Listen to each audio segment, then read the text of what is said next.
Hey everybody, it's Jason Blaha here, and today I thought I would do another one of these tutorials for you guys. This is one of the most commonly requested ones I've had. I've had probably 20 people request it and say, hey, could you go ahead and cover the good morning? And I think some of the stuff that people wanted to know out of the good morning is a little too much, like how do all the different bars affect it. That's way outside the scope of how most people are going to use it, because most of you guys don't have 5 different specialty bars, and you've only seen me even use 2 different bars on it. Also, hopefully the noise is low. I'm doing this one at 5 in the morning. I do live in Houston. It gets very, very loud here. That's why I have a sound room to do my voiceover. So hopefully this echoey room, we don't get too much stuff with recycling and dumpsters and everything else as soon as that stuff starts in, because it does start as early as 5 in the morning. So hopefully we keep the sound good here.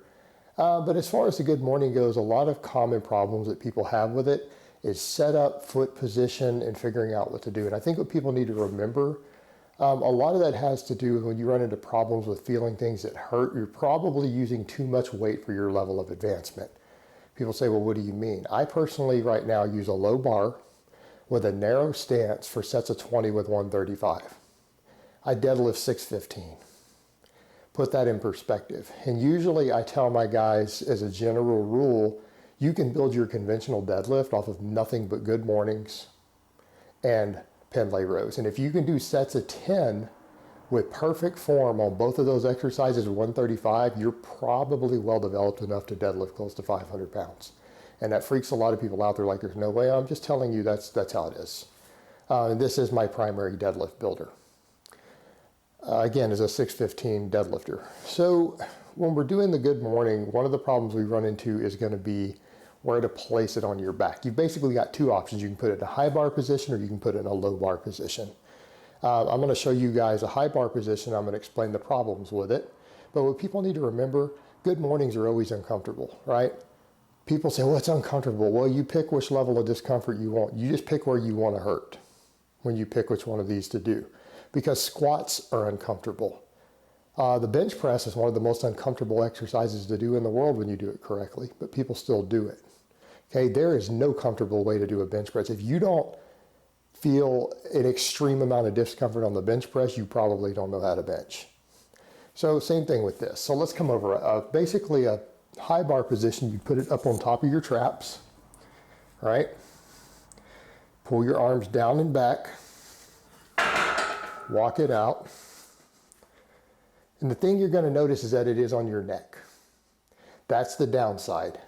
It sometimes will give you headaches because you do this. Back up. All right. This will cause headaches sometimes. It will cause neck pain sometimes. That's the downside to a high bar position. The upside, you can use a hair less weight. And get the same effect, because think about the moment arms. This is the reason this exercise is 10 times better than a Romanian deadlift. Think about what's going on there in terms of moment arms. You can get the same amount of stress on your hamstrings, erectors, everything else with 50% of the weight. Because again, the moment arms and everything involved. And if we can do less weight, we can do more volume, we can recover faster. Okay, how do we get strong? We get strong by hypertrophy. How do we get hypertrophy? By doing as much volume as we can recover from. I mean, and it's more complex than that, but in its simplest form, that's what it comes down to. This exercise is an extremely high stimulus to fatigue ratio exercise. That's why it makes all those muscles grow. That's why it makes all your erectors grow. That's why it makes your glutes, hamstrings, everything grow tremendously, because you can do enormous amounts of volume, because you use such a lighter weight than any other hip hinge. And it's because the weight is the furthest forward. And when you're bent over, you have a very long lever, a very long moment arm going down to the hip where it attaches. Okay, that puts a lot of force on all those areas with a lot less weight. And then you have less weight up on your back when you're at the top. When you're doing dozens and dozens of reps, like let's say you're doing 5 sets of 10, 5 sets of 15, 5 sets of 20. If you're doing those with limit sets on any form of deadlift, the axial loading adds up very, very quickly. It beats up your recovery. This doesn't, because it's a very light weight at the top. You're not compressing your spine very much. We get enough of that on squats and deadlifts. we don't need any more from our accessory movements. We don't need any realistically. So the problem with the high bar is it's uncomfortable on your neck. I choose not to use it for that. I get headaches. When I do it high bar, I get headaches. In fact, I'm actually so that I can use the safety bar, which creates the same effect even more extreme, right? Because it puts it all the way up to the neck, really, at the bottom. I've started actually just so I can switch back to it again, doing a little bit of neck training. Now, when I say neck training, I don't mean all three directions like these clowns do that gives you sleep apnea, because it will give you sleep apnea. That's a fact. I just do just with the harness, the one direction, the area that seems to get the pressure from the bar. But we can also offset that by not using weights heavier than you can handle. Let's come back over to the point. If you can do high reps with 135, you're probably pretty strong. When we start talking doing legit reps with 225, you better be deadlifting close to 700 pounds. So let me show you the low bar position. The problem we run into with the low bar position is what I call bulldog skin, to where it rolls up your back and it pinches a big old flap of your skin up and pulls it up like a bulldog skin, and then it's pressing against that skin and rolls up to your neck. The key to that is gripping the bar tight. So this is how I personally do mine. Okay, you get to the bar, you need a very, very wide grip. And it's hard to get into position because you have to be able to grip the bar. You get down here, okay? You're behind the traps. Notice my traps are above the bar. We're sitting on the rear delts. You pull your scapula back. All right, you have to be able to pull down like this. I'm not jacked up in the air. My elbows are down, back, and full scapular retraction. If you do that and you pull down on the bar, it will not roll. And then it looks something like this. You take a deep breath on every rep. I keep my chin up some. I don't do the rounded back one. Most of you don't need to do that. It's a very advanced technique for T-spine focus. Deep breath. Breathe out on the way up. Now, I've had people say, we don't know what your breathing looks like when you're doing these. I'm going to demonstrate. You take a deep breath at the top, full lungs at the bottom. It helps protect your spine by intra-abdominal pressure. You should wear a belt, yes.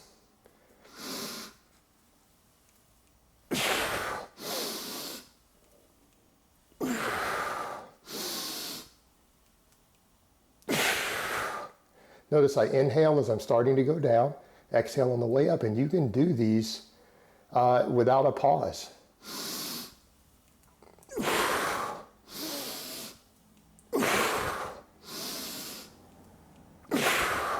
Okay, the main thing is that you want full lungs at the bottom where your spine is under the most shear. Now, the other thing, notice the bar doesn't roll. Also, I don't do this at the top, because if you did that and you have a heavy weight on the bar, it's going to fall behind you. There's no need to follow through. This isn't a glute bridge. All right, you don't need to hump the air at the top. This is your top position, right here.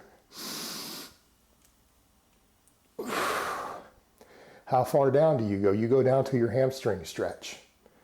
There's no point in going lower. Okay, watch, hamstrings are stretched. If I go lower, I'm just rounding my back. Hamstrings are stretched just like on a Romanian deadlift. When they stretch at the bottom, snap back up.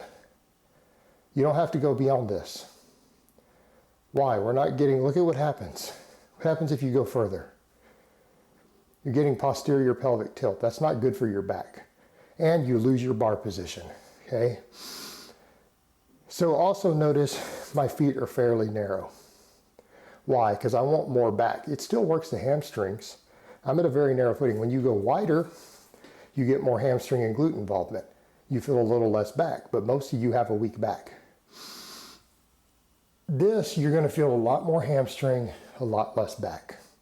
So you can change the emphasis of erector to hamstring by going wide for more hamstrings, narrow for more low back. But you need to remember you're still training your hamstrings, because a lot of times with the narrow stance you can get deeper. So you still get that stretch on the hamstrings. Let me go ahead and rack this. Getting uncomfortable to hold it for long periods of time. All right. So our takeaways there are that essentially we have two different bar positions. They both have disadvantages. They can both be uncomfortable in their own way. That's uncomfortable on the shoulders, right? Because you just gets tight and you're having to stretch all of that and you're pulled in tight the entire time. If the bar is rolling, it's because you're not gripping the bar. Okay, you should have your scapula fully retracted, wide grip, down and back, and you need those elbows pointed down. Because if they start getting jacked up or get loose, that bar rolls up your neck. And again, it creates almost like, bulldog's neck scruff. It ends up doing that with the skin on your back, and it hurts. It's very uncomfortable. But we also get to the question with people doing that, are you using too much weight? How much weight do you really need on a good morning? I mean, and I'll be honest, if you can do 225 with full range of motion in good form, for reps, you're strong, but most people are not. And I even have a history of, even on this channel, using more weight than I should have. And when I brought my ego back in check and just focused on really high reps with lighter weight that is still heavy relative to my strength level, my deadlift started climbing. I was able to handle more volume on this exercise because this is one of the best deadlifts, probably the single best deadlift accessory movement, and it's pretty dang good for the squat. Okay, this is not really an optional exercise. So that's our choices for bar position. Just keep in mind the high bar is going to press on your neck. It may cause neck pain. It may cause headaches. It might see you see black spots in front of your eyes. It may not be right for you if you don't have a strong neck. The low bar is going to be tough on your shoulders, right? And it's going to get very, very uncomfortable. You might even cramp afterwards up in your lats. But you have to get it jacked in super tight if you do low bar to keep the bar from rolling. It's about grip and tightness. Stance width. The narrower stance is going to give more focus on the erectors. But either one's going to work the T-spine about the same, but it tends to be the amount of lower erectors in the lower back, in the lumbar region. Wider the stance goes, the more hamstrings involved. But you need to keep in mind, when you go with a wider and wider stance, it's going to be easier to bend your knees more. We don't want very much knee bend. You want very, very little. You want to minimize it. Because what ends up happening before long, it can turn into an awkward squat. Because what will happen is you go wider and wider, people want to go heavier and heavier, they get more and more D-bend, and before long they're doing an 8th squat and counting as a good morning. And because as you go heavier, what happens? The good morning, the bar breaks the core rule. What's our common rule? On any standing lift, the bar stays above your midfoot. The good morning breaks that rule. When you start hitting close to your own body weight, it's almost impossible to bend forward on a good morning. So you have to come further and further back. You end up getting more and more knee bend. Okay, you get more and more knee bend the heavier you go. So we kind of come down to a point of, are we trying to use this to stimulate growth, or are we turning it into a power exercise? Because it has its place as a legitimate maximum exercise. Not for novice lifters, not for beginners, not for anyone who doesn't have a tremendous amount of experience. You better know what you're doing, or you better have a coach there with you. But as you get heavier, we get further and further back, and I'll show you what I mean. Okay, get into this low bar position. As we start to get heavier and the weight goes beyond midfoot, we start doing this, right?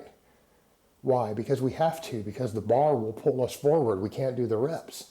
So we end up before long looking like this. Well, we're almost doing a West Side barbell type squat at this point. And I'm not saying that doesn't have its place as a supplemental tool, but we're not really training our erectors and back anymore at that point. We're now turning it into a glute and hip exercise, which glutes are going to be involved, but we're removing the movements we're usually trying to do to make it into a real squat assistance movement. This is what we need to be doing. Stretch the hamstrings, back up, but notice the bar goes way in front of my feet. As we get heavy, it ends up, to keep it midfoot, we turn it into a squat so that we can keep ourselves from pulling forward and we start hitting our body weight or higher. And it looks like this.